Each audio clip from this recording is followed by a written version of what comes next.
Hi friends, welcome back to Ramadevi vlogs. ఈరోజు మనం cauliflower పరాటాలను ఏ విధంగా తయారు చేసుకోవాలో చూద్దాం. ముందుగా గిన్నెలో నీళ్లు పెట్టి గోరువెచ్చగా వేడి చేసి గోధుమ పిండిలో ఉప్పు వేసి వేడి నీళ్ళతో తడుపుకొని పెట్టుకోవాలి. గోధుమ పిండి ఏ విధంగా తడుపుకోవాలో చూపిస్తాను. గోధుమ పిండిని తీసుకొని అందులో కొద్దిగా ఉప్పు, కొద్దిగా నూనె వేసుకొని ఈ విధంగా కలుపుకోవాలి. ఇప్పుడు ఈ విధంగా ముందుగానే వేడి చేసుకున్నటువంటి నీళ్ళని గోరువెచ్చే నీళ్ళతో ఈ పిండిని తడుపుకోవాలి.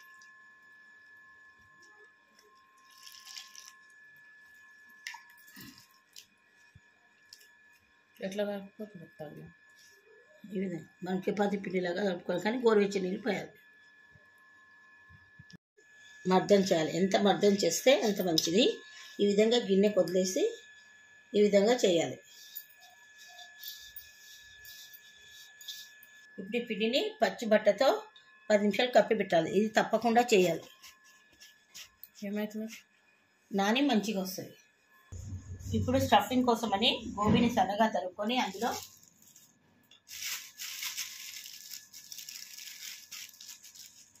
కారం,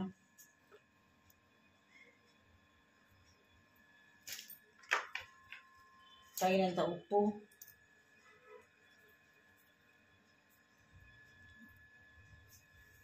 పసుపు, వామ, సన్నగా తరిగినటువంటి కొత్తిమీర,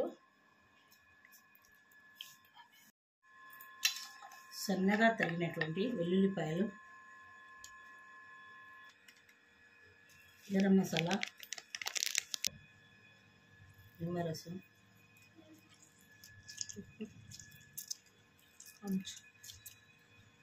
ఆమ్చూరు అన్న వాడుకోవచ్చు. ఆమ్చూరు లేని వల్ల నిమ్మకాయ వేసుకోవాలి.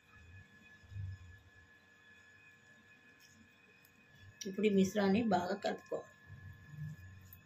మొత్తం కలిసే విధంగా అన్ని మిశ్రమాలు కలుపుకోవాలి. స్టఫింగ్ కోసం గోబీ మసాలా రెడీ. ఉల్లిపాయ నుంచి పచ్చి బట్టను తీసివేసి అలా మర్దన చేసుకోవాలి. ఇప్పుడు కొద్దిగా నూనె వేసి మర్దన చేసుకోవాలి.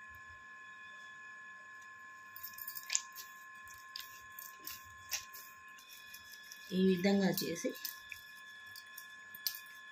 మనకు కావాల్సిన సైజులో ఉల్లెలు అంటే ముద్దలను ఈ విధంగా పెట్టుకోవాలి. వీటిని ఉల్లెలు అంటారు.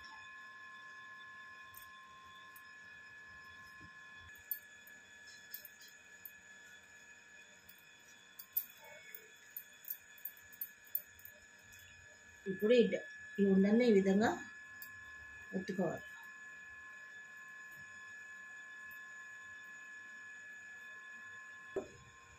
ఈ ఉండలలో ఈ విధంగా చేసిన చపాతీలను 2 స్పూన్ల ఈ స్టఫింగ్ని పెట్టుకోవాలి.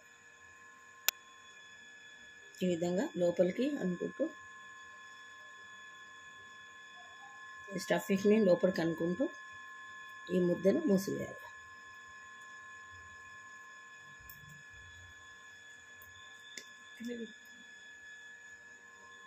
అదేవిధంగా అన్నిటినీ చేసుకోవాలి. ఇంకొకటి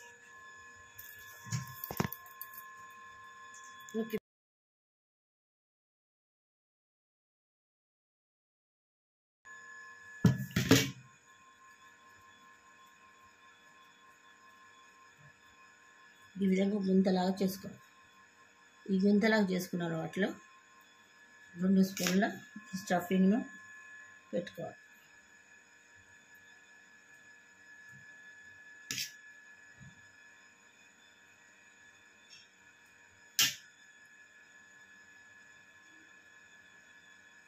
ఇప్పుడు ఈ ఎడ్జ్ నుంచి లోపలికి అనుకుంటూ ఈ స్టఫింగ్ను లోపలికి అనుకుంటూ దీన్ని మూసివేయాలి.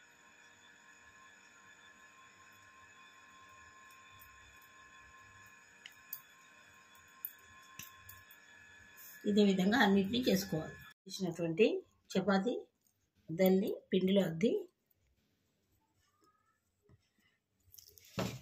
చపాతీలాగా ప్రెస్ చేసుకోవాలి, కానీ మరీ గట్టిగా ప్రెస్ చేయరాదు, అందుకు స్టఫింగ్ బయటికి వచ్చేస్తుంది.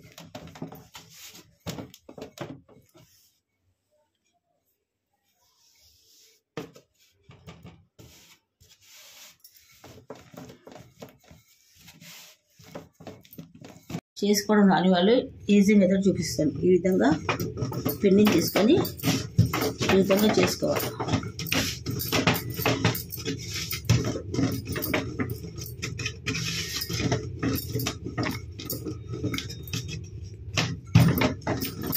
ఈ విధంగా చేసుకున్న తర్వాత ఏ స్టఫింగ్ అయినా సరే ఈ విధంగా మధ్యలోకి తీసుకొని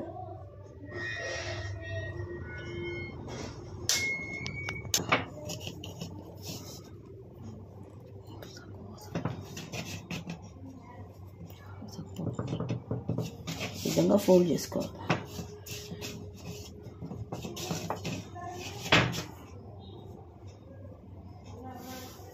చేసుకొని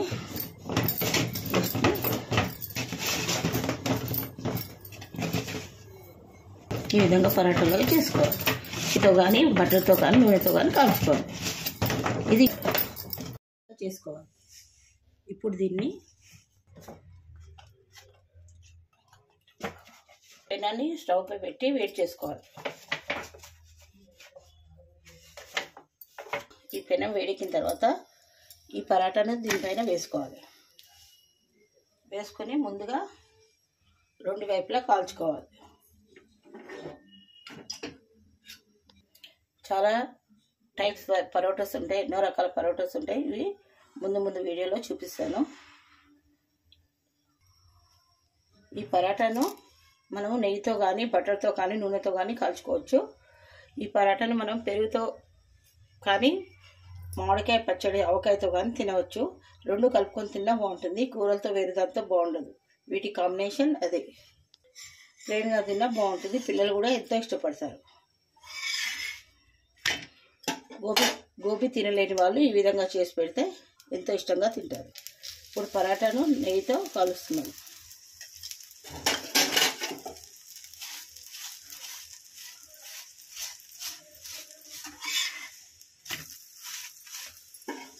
రెండు వైపులా నెయ్యి వేసుకొని కాల్చుకోవాలి.